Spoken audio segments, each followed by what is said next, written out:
I just put the K-tape on the fingers that are curling. Is it already recording? Yes, it is. Okay, perfect.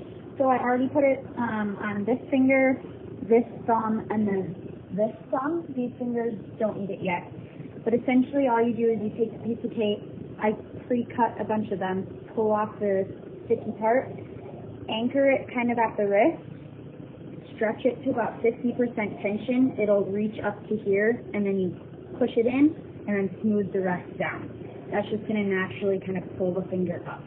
Not perfect, but it'll give it a good stretch back here.